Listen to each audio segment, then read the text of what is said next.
Hello students, आज की class में हम बात करेंगे कॉस्ट अकाउंटिंग क्या होता है, उसके ऑब्जेक्टिव क्या है। ओके, सो पहले हम स्टार्ट करते हैं कॉस्ट अकाउंटिंग की डेफिनेशन से। It concern with recording, classifying and summarising cost, यानी कि जो हमारी कॉस्ट होती है, जो लागत होती है, उसको रिकॉर्ड करना, उसको क्लासीफाई करना और फिर उसको समराइज करना for determination of cost of products और सर्विस।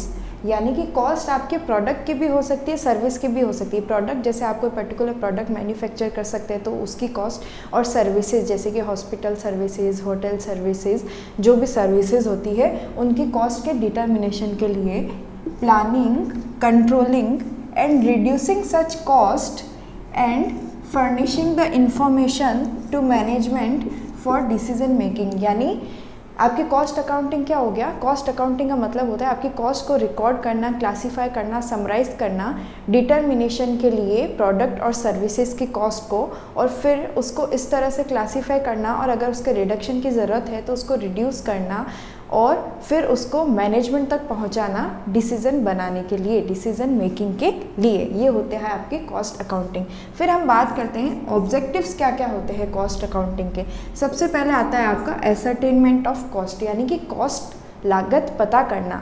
जैसे कि मान लीजिए हमने कोई भी प्रोडक्ट मैन्युफैक्चर किया है तो उसको मार्केट में सेल करने के लिए आपको उसकी कॉस्ट प्राइस पहले पता होनी चाहिए कि आपने रॉ मटेरियल कितने में लिया, उसमें आपने लेबर कितने तक का लगाया, ओवरहेड्स क्या क्या यूज़ हुए, उन सब की कॉस्ट मिला के आप एक पर्टिकुलर उस प्रोडक्ट की कॉस्ट डिराइव करते हैं। वो आपके एसरटेनमेंट ऑफ कॉस्ट आ गया ऑब्जेक्टिव में। फिर बात करते हैं एस्टिमेशन ऑफ कॉस्ट की।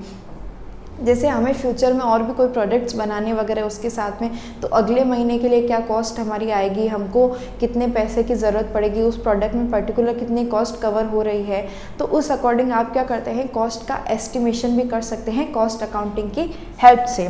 फिर बात करते हैं कॉस्ट कंट्रोल की और कॉस्ट रिडक्शन की। कॉस्ट कंट्रोल क्या होता है? जैसे मान लीजिए आपका जो प्रोडक्ट है उसकी कॉस्ट है वो बहुत ज़्यादा आ रही है, तो आप क्या करेंगे, उस कॉस्ट को कंट्रोल करेंगे। कैसे कंट्रोल करेंगे? जैसे आप पता करेंगे कि आपने जो भी प्रोडक्ट का रॉ मटेरियल लिया है या जो आप उस पर लेबर्स यूज़ कर रहे हैं, ओवरहेड्स यूज़ कर रहे हैं, उसमें कोई कॉस्ट कम की जा सकती है क्या, या उनके लिए कोई दूसरा सोर्सेज यूज़ किया जा सकता है क्या, जिससे आप उस कॉस्ट को कंट्रोल कर सकते हैं या फिर उसको रिड्यूस कर सके, जिससे आपकी कॉस्ट कम आए, रिड्यूस कर सकें। ठीक है।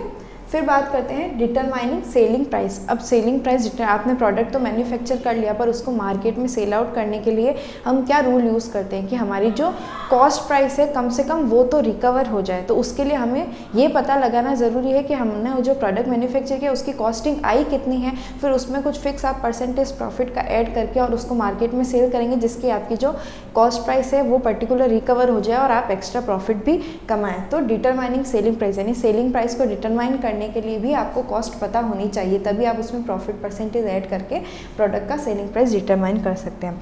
फिर बात करते हैं facilitating preparation of financial and other statement. आप फाइनेंशियल अकाउंट्स और जो दूसरे हमारे अदर स्टेटमेंट्स होते हैं, कैश फ्लो, फंड फ्लो, वो तभी पता लगा पाएंगे जब आपको ये पता होगा कि आपके प्रोडक्ट की कॉस्ट कितनी है। ठीक है।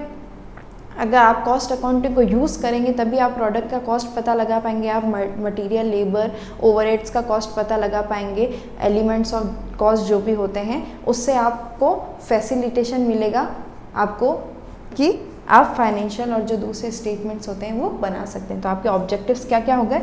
एसरटेनमेंट ऑफ कॉस्ट, कॉस्ट का पता करना, एस्टिमेशन ऑफ कॉस्ट, कॉस्ट को एस्टिमेट करना, कॉस्ट को कंट्रोल करना, रिड्यूस करना, सेलिंग प्राइस डिटरमाइन करना, और facilitating preparation of financial and other statement. तो ये आपके कुछ ऑब्जेक्टिव थे कॉस्ट अकाउंटिंग के। नेक्स्ट की क्लास में हम पढ़ेंगे कॉस्ट अकाउंटिंग के एडवांटेजेस और लिमिटेशंस क्या क्या होते हैं। Thank you.